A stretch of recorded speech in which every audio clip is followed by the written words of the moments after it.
اور حدیث پاک کا مفہوم ہے کہ جو آدمی کثرت سے اللہ کے مقدس کلام قرآن مجید فرقان حمید کی تلاوت کرتا ہے، اللہ پاک جب اس کا آخری وقت آتا ہے تو اس کا خاتمہ میں خیر فرماتے ہیں، یعنی اس کا ایمان پر جو ہے خاتمہ ہوتا ہے۔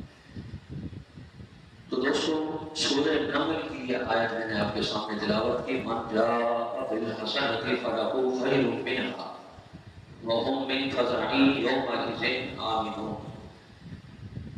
کیونکہ آپ جانتے ہیں کہ کل قیامت کے دن میدان محشر میں عجیب و غریب صورتحال سے ہر انسان دوچار ہوگا۔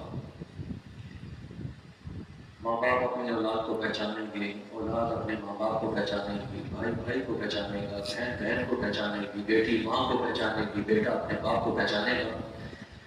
لیکن